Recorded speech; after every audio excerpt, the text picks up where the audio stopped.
نانو کی اینک۔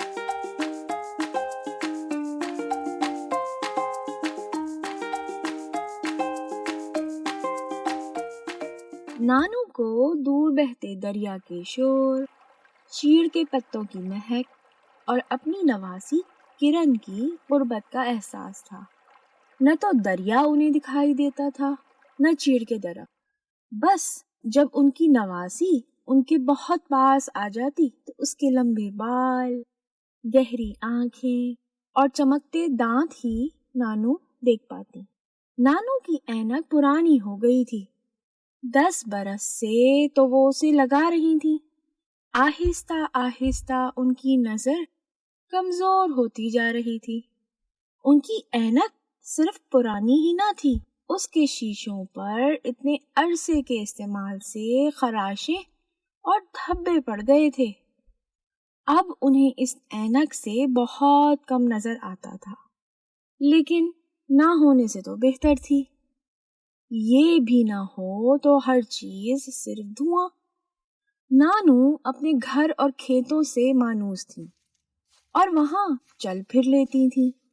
جب کبھی دن صاف ہوا تو دور پہاڑی سلسلے کی برف سے ڈھکی اونچی آسمان سے باتیں کرتی چوٹیاں انہیں دکھائی دے جاتی۔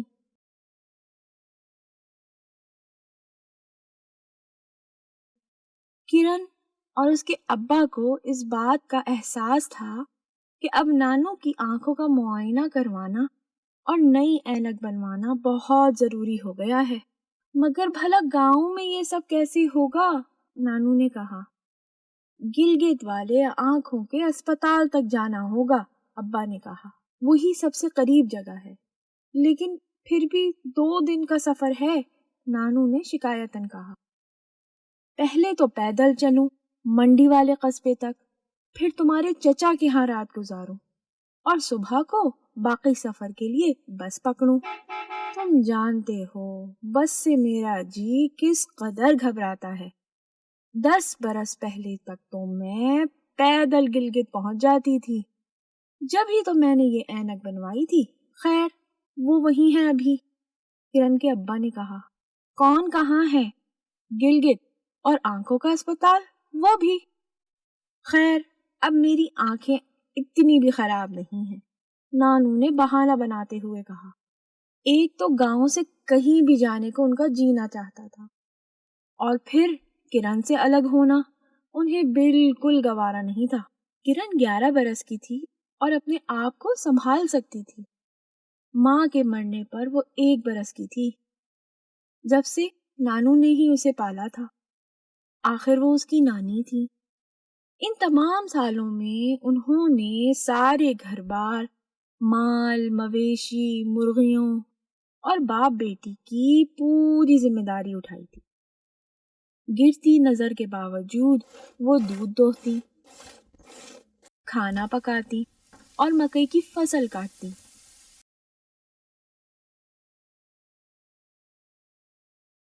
میرا اچھا بھلا گزارا ہو رہا ہے، وہ بولی۔ جب تک سامنے کی چیز نظر آتی ہے اس وقت تک کوئی مسئلہ نہیں۔ یہ دیکھو مجھے پتا ہے کرن، تمہارے ہاتھ میں گیند ہے، اب گائے کو گیند مار کر مت بھگا دینا۔ نانو یہ گیند نہیں ہے، سیب ہے۔ اچھا، نانو بولی۔ انہیں اپنی غلطی کا احساس ہو گیا تھا۔ کوئی بات نہیں، اب ذرا سیب کو گائے سے بچا لینا، ویسے بھی اتنے سیب مت کھایا کرو۔ اچھا اب میری بات سنیے، کرن کے ابا نے ذرا سختی سے کہا۔ جانتا ہوں آپ کہیں جانا نہیں چاہتی، لیکن اکیلی تھوڑا ہی جائیں گی آپ؟ میں آپ کے ساتھ گلگت چلوں گا اور کرن کو یہاں اکیلا چھوڑ جاؤ گے؟ ایسی بات تمہارے دھیان میں بھی کیسے آئی؟ نانو ناراض ہو کر بولی۔ ابا نے کہا وہ اپنی خالہ کے ہاں رہ لے گی۔ نانو نے جواب دیا، وہ لوگ اس کا دھیان نہیں رکھ پائیں گے۔ پھر میں آپ کے ساتھ چلتی ہوں، کرن نے دل سے کہا۔ ابا رہ لیں گے اکیلے۔ کیوں نانو؟ میں اپنی اسکول کی سہیلیوں کے ساتھ گلگت جا چکی ہوں۔ مگر وہ بات کرتے کرتے رک گئی اور بے یقینی سے اپنے ابا اور نانو کو دیکھا۔ اتنی دور آپ پیدل تو نہیں چل پائیں گی، کیا چل لیں گی آپ نانو؟ کیوں نہیں، بالکل میں پیدل چل سکتی ہوں، نانو بولی۔ نظر ہی تو کمزور ہوئی ہے، ٹانگوں کو تو کچھ نہیں ہوا۔ یہ بات 16 آنے سچ تھی۔ ابھی کل ہی تو نانو درخت سے اخروٹ توڑ توڑ کر نیچے ٹوکری میں پھینک رہی تھی۔ ہاں، نشانہ کبھی کبھی چوک جاتا تھا، اور پھر سارا راستہ اترائی کا ہے اور واپسی کی چڑھائی۔ ابا نے کہا۔ چڑھائی زیادہ آسان ہے، نانو نے جواب دیا۔ اب جو انہیں یہ یقین ہوا کہ کرن ان کے ساتھ جائے گی تو انہیں کوئی اعتراض نہ رہا۔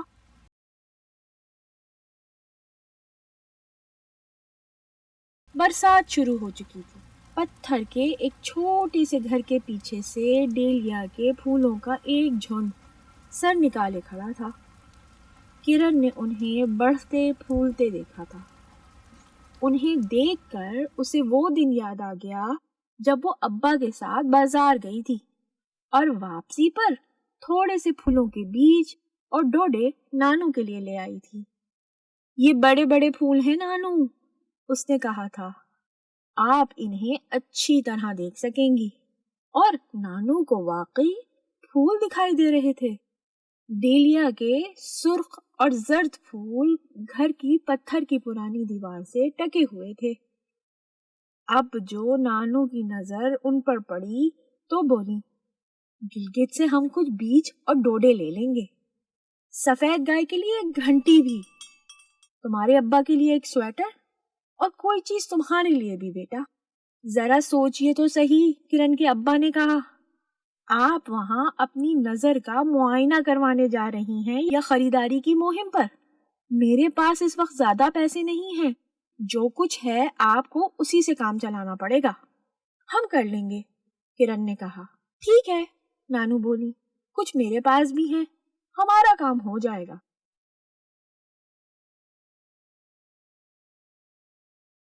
اگلے دن صبح سویرے ہلکی ہلکی پھوار پڑ رہی تھی کہ کرن اور نانو اپنے سفر کو نکلی۔ کرن نے اپنے کندھے پر ایک بستر اٹھا رکھا تھا اور نانو نے کپڑے کا ایک بڑا سا تھیلا اور چھتری۔ کھیتوں سے ہوتا ہوا پہاڑوں کے گرد گھومتا رستہ اوپر نیچے ادھر ادھر مڑتا چلا گیا تھا، جیسے اس کی کوئی منزل نہ ہو، بس جدھر کو جی چاہا ادھر کو ہو لیا۔ اس علاقے میں نئے آنے والے اکثر اس راستے پر چلتے چلتے بے صبر ہو جاتے اور جلد بازی میں ادھر ادھر کی پگڈنڈیوں پر چل نکلتے، صرف یہ سوچ کر کہ شاید کسی اور راستے کو اختیار کر کے وہ اپنی منزل تک جلد پہنچ سکتے ہیں، مگر انہیں جلد ہی اندازہ ہو جاتا کہ وہ بھٹک گئے ہیں۔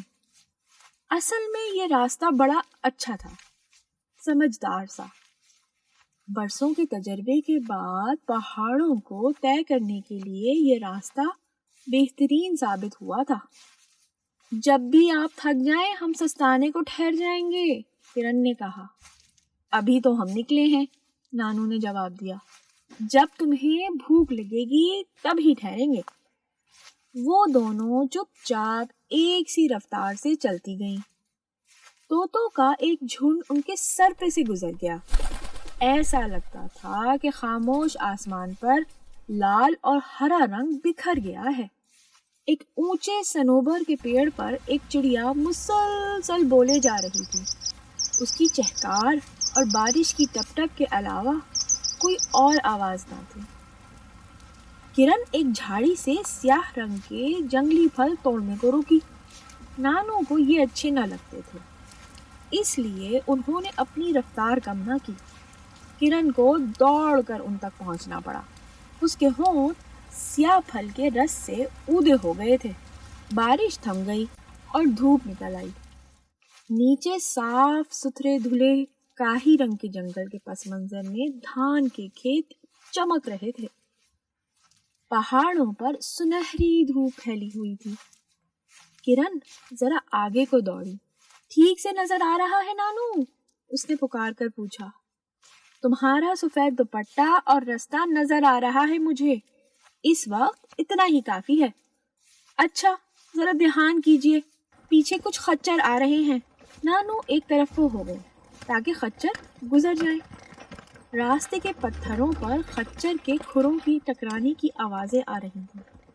ان کا مالک گنگنا کر انہیں سیدھا ہنکار رہا تھا، مگر آخری خچر ایک دم سے نانو کی طرف مڑا اور لگتا تھا کہ انہیں ٹکر مار دے گا۔ نانو نے بڑے موقع سے اسے دیکھ لیا۔ نانو کو یہ پتا تھا کہ خچر اور ٹٹو چیزوں کے گرد گھومتے ہوئے سیدھے نکل جاتے ہیں۔ نانو نے اپنی کھلی چھتری آگے کو بڑھا دی اور خچر نانو کو چھوئے بغیر چھتری کے گرد گھوم کر نکل گیا۔ بیچارہ خچر، انہوں نے کرن کی طرف تیز تیز قدم بڑھاتے ہوئے سوچا، شاید اس خچر کو بھی اینک چاہیے۔ سڑک کے کنارے ایک چیڑ کے درخت کے نیچے بیٹھ کر انہوں نے کھانا کھایا، روٹیاں، آلو کی بھجیا اور آم کا اچار اور چند خشک خوبانیاں۔ شاخوں میں ہوا سرسر آ رہی تھی۔ سڑک سے ذرا نیچے اتر کر انہوں نے چشمے سے پانی پیا۔ سہ پہر تک وہ قصبے تک پہنچ گئی تھی۔ آ گئے ہم، کرن نے کہا۔ راجو ماموں کے گھر کے پاس کی مسجد نظر آ رہی ہے۔ مجھے تو کچھ بھی نظر نہیں آ رہا، نانو نے کہا۔ دھند کے مارے نیچے وادی سے گہری دھند اوپر آ رہی ہے۔ جیسے ہی دریا کے کنارے چھوٹے سے قصبے میں وہ داخل ہوئی، زور سے مے برسنے لگا۔ نانو کی چھتری بری طرح ٹپک رہی تھی۔ ذرا سی دیر میں وہ راجو ماموں کے گھر میں خود کو سکھا رہی تھی۔ میٹھی دودھ پتی والی چائے اپنا مزہ دے رہی تھی۔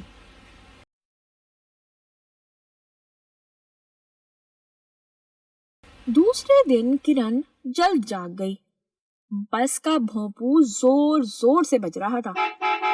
ایک ہی بس گلگت کو جاتی تھی۔ نانو آپ تیار ہیں؟ جلدی سے آ جائیے۔ لیکن نانو تو دروازے پر پہلے سے ہی موجود تھی۔ سڑک دریا کے ساتھ ساتھ چلتی تھی۔ دریا سینکڑوں فیٹ نیچے گرج کر گزر رہا تھا۔ بس پرانی تھی، انجر پنجر اتنا ڈھیلا کہ گڑ گڑ کے مارے بس میں بیٹھے مسافر ایک دوسرے کی بات نہ سن پا رہے تھے۔ ایک مسافر اشارے سے اس جگہ کو دکھا رہا تھا جہاں چند ہفتے پہلے ایک بس سڑک سے نیچے پھسل گئی تھی۔ ڈرائیور کو اس حادثے کی خبر نہ تھی، وہ بس تیز چلا رہا تھا۔ جب بھی بس کوئی موڑ کاٹتی، مسافر غریب ایک دوسرے پر لڑک لڑک جاتے اور مسافروں کا سامان فرش پر۔ اس سارے شور شرابے کے باوجود نانو کرن کے کندھے پر سر ٹکا کر سو گئی۔ اچانک ایک دھکے سے بس رک گئی۔ مسافروں کو زور کا دھچکا لگا۔ نانو کی اینک گر گئی۔ ڈھونڈنے پر کسی کی چھتری کی سلوٹوں میں سے ملی۔ کیا ہوا؟ انہوں نے پوچھا۔ ہم پہنچ گئے کیا؟ نہیں، سڑک پر کوئی رکاوٹ ہے، کرن نے کہا۔ پہاڑ ٹوٹ کر گرا ہے۔ ہاں، لینڈ سلائیڈ، کسی نے پریشان ہو کر کہا۔ سب مسافروں نے کھڑکیوں سے سر باہر نکال کر دیکھنے کی کوشش کی۔ بہت سے پتھر نیچے گرے تھے۔ رات کو کسی وقت تیز بارش میں مٹی کے تودے، پتھر، جھاڑیاں ایک دھماکے سے پھسل کر نیچے آ رہی تھیں۔ سڑک بالکل بند ہو گئی تھی۔ یہ معاملہ ختم نہیں ہوا تھا، ملبہ ابھی بھی گر رہا تھا۔ کرن نے دیکھا پتھر ابھی بھی لڑک لڑک کر نیچے دریا میں گر رہے تھے۔ بس ٹھہرانے کو تو یہ جگہ ٹھیک نہیں، نانو نے کہا۔ انہیں کچھ بھی دکھائی نہیں دے رہا تھا۔ وہ اتنا ہی کہہ پائی تھی کہ بس کی چھت سے پتھروں کا ایک ریلا گزر گیا۔ مسافروں نے ڈر کے مارے چیخیں مار دی۔ ڈرائیور نے بس کو پیچھے کرنا شروع کیا اور پتھر نیچے کو لڑکتے رہے۔ پکی سڑک کا مجھے کبھی اعتبار نہیں ہوا، نانو نے کہا۔ ڈرائیور گاڑی کو پیچھے کرتا گیا جب تک کہ وہ لینڈ سلائیڈ سے کافی دور نہ ہو۔ پھر سب ایک ایک کر کے لڑکھڑاتے بس سے اترے۔ کرن اور نانو سب سے آخر میں اترے۔ یہ بات واضح تھی کہ سڑک صاف ہونے میں کئی دن لگ جائیں گے۔ زیادہ تر مسافر بس کے ساتھ ہی قصبے کو واپس ہونے کا فیصلہ کر چکے تھے۔ کچھ بہادروں نے سوچا کہ وہ گلگت تک پیدل چلے جائیں گے۔ ان کا منصوبہ تھا کہ وہ سڑک کا یہ حصہ چھوڑ کر ایک پگڈنڈی سے راستہ طے کر لیں گے۔ پگڈنڈی کے راستے سے صرف 10 کلومیٹر کا فاصلہ ہے۔ ان میں سے ایک نے کہا، چڑھائی سخت ہے مگر ہم شام تک پہنچ سکتے ہیں۔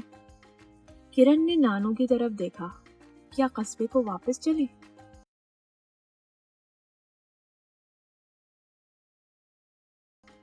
10 کلومیٹر کا فاصلہ کیا فاصلہ ہے؟ نانو نے کہا، اتنا تو ہم کل چلے تھے۔ ان سب نے ایک پتلی سی پگڈنڈی سے اوپر چڑھنا شروع کیا۔ یہ راستہ اتنا تنگ تھا کہ بس پہاڑی بکریاں ہی اوپر چڑھ سکتی تھیں۔ چڑھائی بالکل سیدھی تھی۔ لینڈ سلائیڈ والا راستہ اب پیچھے رہ گیا تھا۔ چڑھنے والوں کا دم پھول گیا۔ وہ بری طرح ہانپ رہے تھے، گھڑی گھڑی دم لینے کو رکتے۔ پہاڑ کی چوٹی تک پہنچتے پہنچتے صرف کرن اور نانو ہی رہ گئی تھی۔ کچھ لوگ کافی نیچے چڑھائی سر کرنے میں مصروف تھے اور باقی قصبے کو پلٹ گئے تھے۔ کرن اور نانو پہاڑ کی چوٹی پر تنہا کھڑی تھیں، ایسے جیسے کہ وہ سب کچھ ان دونوں کی ہی ملکیت ہو۔ ان کا گاؤں شمال کے پہاڑوں کے پیچھے اوجھل ہو گیا تھا۔ نیچے بہت دور دریا بہت زور و شور سے بہہ رہا تھا اور اوپر کہیں آسمان میں ایک عقاب چکر لگا رہا تھا۔ دوسری پہاڑی پر کافی فاصلے سے گلگت کے ارد گرد کے گھر پہاڑوں پر سفید چھینٹوں کی طرح لگ رہے تھے۔ راجو ماموں کے گھر سے کچھ کھانے کو لیا تھا آپ نے؟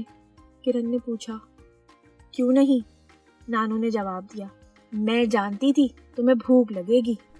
پکوڑے ہیں، بن ہیں، تھوڑی برفی ہے اور ماموں کے باغ کے آڑو بھی۔ واہ واہ، کرن چہک کر بولی، اسے تکان کا خیال تک نہ تھا۔ ہم چلتے چلتے ہی کھا لیتے ہیں، ٹھہرنے کی کیا ضرورت ہے؟ کھانا یا چلنا؟ کھانا۔ آپ تھک جائیں گی تو سستانے کو رک جائیں گے نانو۔ میں نہیں تھکتی، نانو نے ہنس کر کہا، ساری زندگی چلنے کے سوا اور میں نے کیا ہی کیا ہے، اور ایک دن میں پہاڑوں سے ہو کر آسمان تک چڑھ جاؤں گی، لیکن اگر بارش ہوئی تو پھر نہیں، کیونکہ میری چھتری بری طرح ٹپکتی ہے۔ وہ نیچے کو اتری اور پھر دوسری پہاڑ کی چڑھائی پر چڑھنا شروع کیا۔ کھیتوں سے گزر کر، چٹیلے پہاڑوں سے ہو کر، اوپر دیودار کے ایک گھنے جنگل کو پار کیا۔ وہاں بندر کی ایک ٹولی ان کے پیچھے لگ گئی۔ بچے ہوئے پکوڑے ان کو دے کر کرن نے ان سے جان چھڑائی۔ شام پڑنے کو تھی کہ انہیں اپنے سامنے گلگت کی روشنیاں جگمگاتی نظر آئیں۔ جیسے جیسے وہ شہر کے قریب آتی گئیں، روشنیاں بڑھتی گئیں، یہاں تک کہ وہ بازار میں پہنچ گئیں، جو روشنیوں سے چمک رہا تھا۔ سیلانیوں، خریداروں اور سیاحوں کی ایک چہل پہل تھی۔ جن کی جیب میں پیسے تھے، گلگت کا شہر ان کے لیے بڑی رونق کی جگہ تھا۔ بھیڑ میں راستہ بناتی نانو نے اپنا ایک ہاتھ مضبوطی سے کرن کے کندھے پر جما رکھا تھا کہ کہیں وہ ان سے بچھڑ نہ جائے۔ انہوں نے ادھر ادھر کسی سستے سے ہوٹل کا پوچھا۔ کافی پوچھ تاچھ کے بعد انہیں ایک ہوٹل مل گیا۔ یہ سستا تھا لیکن کچھ ایسا صاف بھی نہ تھا۔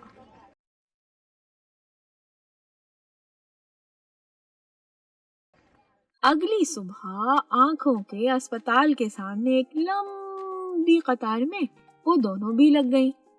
آنکھوں کی ماہر ڈاکٹر خود ایک خاتون تھی۔ لمبا سا سفید کوٹ پہنے، اینک لگائے، وہ مریضوں کو تیزی سے دیکھ رہی تھی۔ ان کا مریضوں سے رویہ مہربانی اور شفقت کا تھا۔ 1 گھنٹے کے انتظار کے بعد نانو کی باری آ گئی۔ نانو کی اینک کو ڈاکٹر نے حیران ہو کر دیکھا اور ردی کی ٹوکری میں پھینک دیا۔ پھر کچھ خیال کر کے اسے ٹوکری سے باہر نکالا اور اپنی میز پر رکھ لیا۔ میں نے سوچا اسے عجائب گھر بھجوا دوں۔ آپ کو برسوں پہلے اپنی اینک بدل لینا چاہیے تھی۔ آپ کی نظر کو فائدے کے بجائے کہیں زیادہ نقصان اس اینک سے پہنچا ہے۔ تیز روشنی ڈال کر انہوں نے نانو کی آنکھوں کا معائنہ کیا۔ بہت کمزور ہیں آپ کی آنکھیں، لیکن آپ کی بینائی جائے گی نہیں۔ ہم آپ کو زیادہ نمبروں والے شیشے کی اینک لگا دیں گے۔ انہوں نے نانو کو ایک بورڈ کے سامنے بٹھا دیا جس پر اردو کے حروف موٹے اور باریک خط میں لکھے ہوئے تھے۔ ڈاکٹر صاحبہ نے نانو سے پوچھا کیا وہ انہیں پڑھ سکتی ہیں؟ مجھے تو بورڈ ہی نظر نہیں آ رہا، نانو نے کہا۔ میں دکھائی دے رہی ہوں آپ کو؟ ڈاکٹر نے پوچھا۔ کچھ، نانو نے جواب دیا۔ میں چاہتی ہوں آپ مجھے پوری طرح دیکھیں، ڈاکٹر نے کہا۔ انہوں نے تار کا بنا ہوا ایک فریم نانو کی ناک پر جما دیا اور اس میں مختلف شیشے رکھنا شروع کیے۔ اب تو نانو کو بہت بہتر نظر آنے لگا، بورڈ بھی اور اس پر لکھے موٹے حروف بھی۔ اب میں نظر آ رہی ہوں؟ ڈاکٹر نے پوچھا۔ بہت کافی، نانو نے ایسے کہا جیسے وہ ڈاکٹر کا کام آسان کر رہی ہوں۔ پھر بولی، آپ کا شکریہ، ڈاکٹر نے جواب دیا۔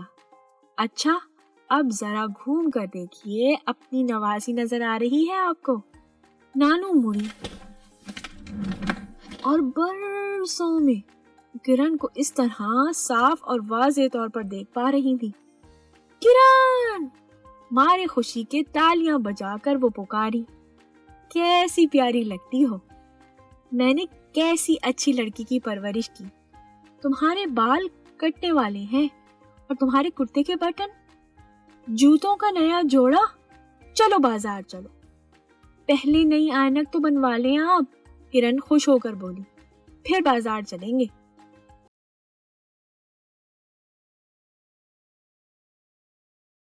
ایک دن بعد وہ پھر بس میں سوار تھیں۔ کسی کو خبر نہ تھی کہ بس کہاں تک جا سکے گی۔ کہیں نہ کہیں انہیں پیدل ضرور چلنا پڑے گا۔ نانو کھڑکی کی ساتھ والی سیٹ پر بیٹھی تھی اور کرن ان کے ساتھ والی سیٹ پر۔ کرن کے جوتے نئے تھے اور نانو کی چھتری نئی۔ دونوں نے ابا کے لیے ایک اونی سویٹر بھی خریدا تھا۔ اس کے علاوہ بیج، ڈوڈے اور گائے کی نئی گھنٹی بھی۔ جیسے جیسے بس آگے بڑھتی گئی، نانو بڑے غور سے کھڑکی سے باہر دیکھتی رہی۔ ہر موڑ پر ان کے لیے منظر نیا ہوتا۔ انہیں وہ ہزاروں چیزیں بھی دکھائی دے رہی تھیں جو وہ برسوں سے دیکھ نہیں پائی تھیں۔ دور پار کے گاؤں، کھیتوں میں کام کرتے لوگ، سڑکوں پر چلتے گوالے اور لوگ، بس کے ساتھ دوڑتے کتے، پیڑوں پر پھلانگتے بندر، اور سب سے دل فریب آسمان پر پھیلی ہوئی دھنک۔ ان کی نظر 100% تو درست نہیں ہوئی تھی، لیکن جتنی بھی بہتر ہوئی تھی اسی سے باغ تھی۔ پہاڑی پر چڑھتے ایک جانور کو دیکھ کر بولی، کتنی بڑی گائے ہے۔ گائے نہیں ہے نانو، کرن نے کہا، بھینس ہے یہ۔ نانو بدل ہونے والوں میں سے نہیں تھی۔ ارے مجھے نظر تو آ گئی، انہوں نے اصرار کیا۔ اکثر مسافروں پر تھکن یا بیزاری طاری تھی، مگر نانو کھڑکی سے باہر دیکھنے میں مگن تھی۔ نئے نئے نظارے ان کی آنکھوں پر کھل رہے تھے۔ کچھ دیر تک تو کرن بھی دیکھتی رہی اور نانو کی خوشگپیاں سنتی رہی، لیکن پھر اس کا سر جھولنا شروع ہوا اور نانو کے کندھے پر جا ٹکا اور سہارے کا آرام پا کر وہیں ٹکا رہا۔ بل کھاتے پہاڑی رستے پر بس دھچکے کھاتی، گھومتی، گھامتی آگے بڑھتی گئی اور کرن مزے سے غافل سوتی رہی۔